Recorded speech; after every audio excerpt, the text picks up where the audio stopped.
to the world. Subscribe now to the Hot 97 YouTube channel. It's Ebro in the Morning with Laura Stiles and Rosenberg. A state of emergency has been issued. I may have gotten 5 flash flood warnings in the evening and tornado warnings. Yeah, definitely the most warnings for weather I can remember on my phone in a very long time. Many times saying stay inside, stay off the roads. Nothing to worry about. But I got a question. You know, for people who are at work, stuck at work, you got to get home. Okay? You're like, yo, I got to get home.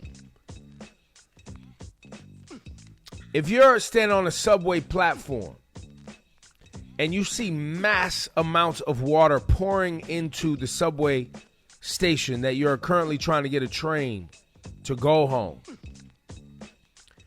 do you stand on that platform and watch the water pour in? And I mean, it looked like a dam opened up in some of these train stations. Wouldn't you go back upstairs?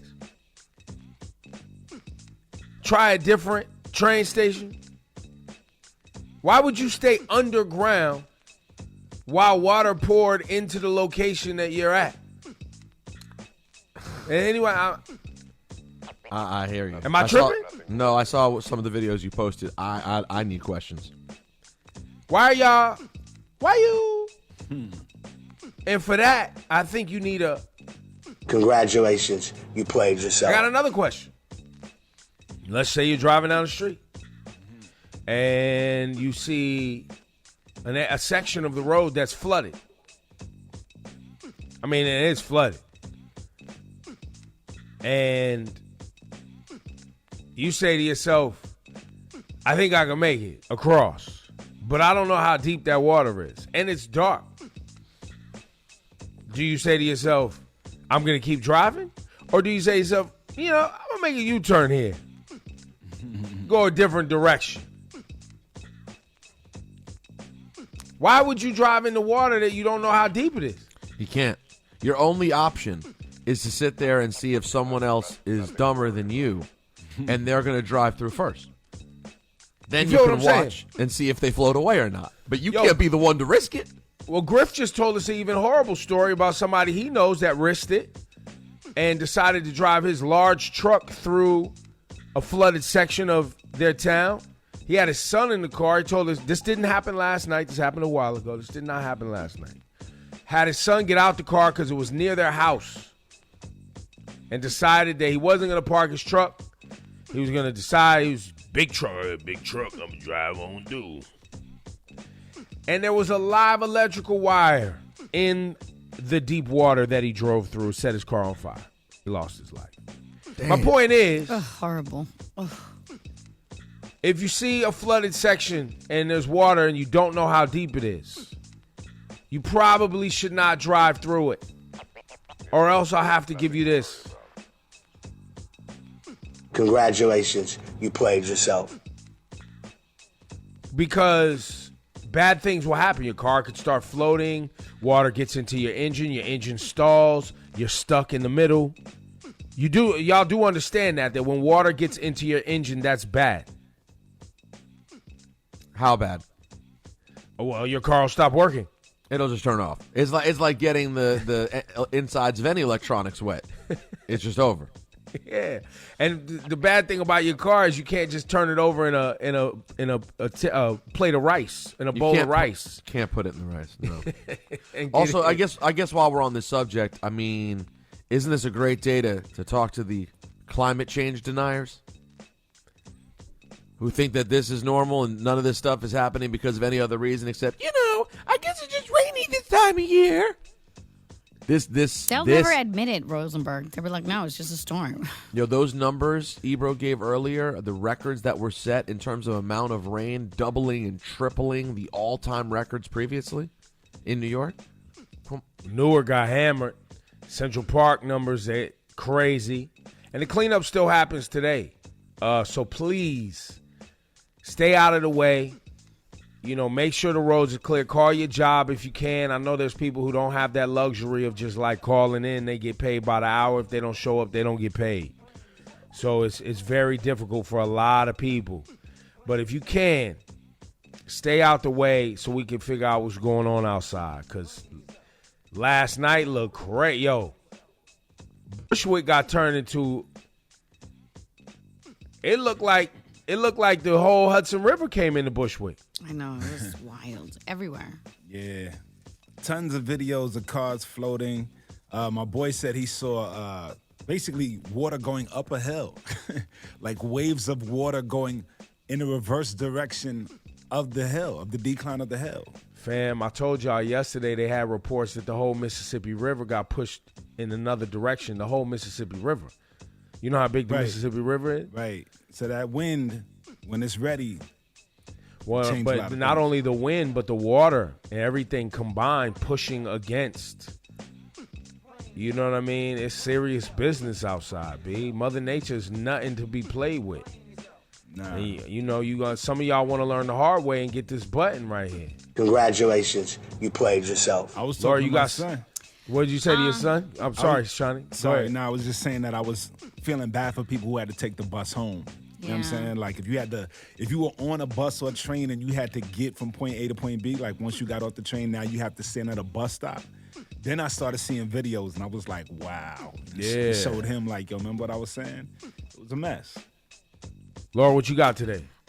This is, so the acting general manager of the Mets, Zack Scott, is facing charges of drunk driving. But listen to this bozo. He was in Westchester County in New York. So he fell asleep at 4:20 in the morning.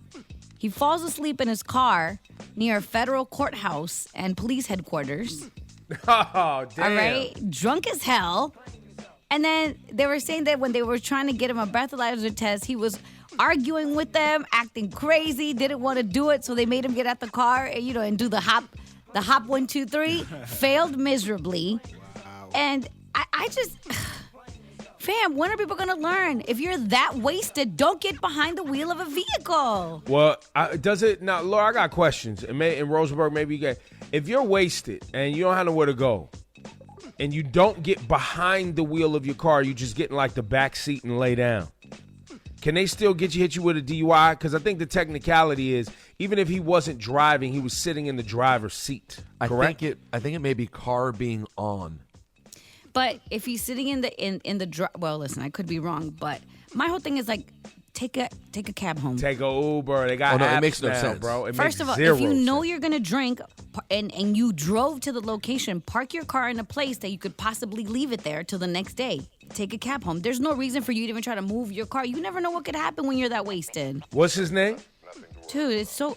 His name is Zack Scott. Hey, yo, Zack Scott, we got something for you. Congratulations, you played yourself. And you realize that for the Mets, I mean, they literally just had something good happen to them the day before. Do you realize the week for the Mets was? They had their players come out and admit that they've been doing a symbol that really means F you to the fans. Then people went crazy and they had to come out and apologize. The players were like, I'm sorry, we didn't mean to hurt your feelings. Then those same players, Javi Baez, ends up playing a key part in an amazing dramatic comeback victory 2 days ago. As they get the win and the man celebrates scoring the game-winning run, he lost a $200,000 earring at home plate that they've been searching for 2 days. Why are you wearing a $200,000 earring while playing a sport, though? We have Hit a yourself button. with the button. Hit yourself with the button. Congratulations, you played yourself. Because somebody definitely picked that earring up. And then after that, after getting the win, now we find out their temporary GM, the man who they brought in because the GM they'd hired previously was sending disgusting pictures to women and bothering women. They had to fire him. This guy's the fill-in. Damn. So you went from a perv to a drunk. The Mets are absolutely the worst. Now, I was going today. I wanted to give it to Kanye today. Why? What did Kanye do? Because I finished listening to Donda yesterday. And you wanted to give him a congratulations you played yourself? Yeah. After finishing? Yes. How? Absolutely. Why? Because you absolutely could have made a great album if your ego did too much. If your ego wasn't so out of control that you just thought, if I do it, it's great art. If you actually just applied human logic that most people have to ascribe to and be like, oh, no, I can't just put every burp and fart on this album. I'm going to cut this down and edit it. You, sir, could have had an album everyone was talking about. Now, everyone's talking about it, but they're not talking about it being a classic. They're talking about it being too bulky and clunky, and you left the door open for the certified lover boy. Congratulations, you played yourself. Who drops tomorrow. Now, there's a leak out here on the internet. Has anybody verified whether this leak is actually the album of the Certified Lover Boy? I don't know. I didn't even feel like listening to it because I want to try to take this album in the way it's intended. Yeah. But I did see those signs all over the country with, in each city, Drake's been doing billboards telling people like, hey, New York, the GOAT, Hove. Yeah. Well, he doesn't say Hove. He just says the GOAT. Right, and so that's the speculation that is Hove. Right, but could it be Nas? Not, it's probably who Hove, knows? though. Yo, last thing, guys. It might be LL Cool J. He's the original GOAT. Facts. He invented the term. Actually, and Drake and LL's long overdue. Drake's style doesn't exist without LL. Facts. Now, Ebro, I assume you saw Joe Rogan on social media yesterday. I did not. Put me on. Oh, Joe Rogan got COVID. Now, we long know Jovid. We know Jovid Rogan. Hey, yo, Rogan, we got a new name for you. Your name is Jovid. We know that Jovid, coronavirus, has been downplaying coronavirus since it started. He's very anti-vaccine. Now, he got it, and he's doing better, and he put out a video, and he gave a list of treatments that he received, which made him go from, quote, feeling like bleep to feeling much better a couple days later. He included monoclonal antibodies. Yep, that's a thing. Which is supposed to be a thing. Prednisone, the steroid that Donald Trump liked. Mm-hmm. He got those. He also received a vitamin drip. Mm-hmm. And he also used ivermectin, a drug primarily used as a veterinary deworming agent. Oh, you mean the ivermectin that even the creators of ivermectin said, please do not use this to treat COVID? And also people have died from, and the CDC and everybody else has come out like, yo, that's for animals, bro. What are you doing? And do not people take keep that. Taking it. It's disgusting. And the really crazy part about him taking it and saying out loud that he took it and that he's now feeling better is like, well, no issue, you're feeling better. You went and got a vitamin drip. You got prednisone, and you got antibodies. You got everything. Like, of course you felt better. And first of all, and second of all, I should say, for a guy who's been downplaying, how bad COVID is this entire time, man, it's pretty crazy. You're able to be okay when you have enough money and connections to go get the kind of treatment you got. Exactly. And then on top of that, you put in the damn horse drugs and tell people you did that? Yo, hit this guy with the button.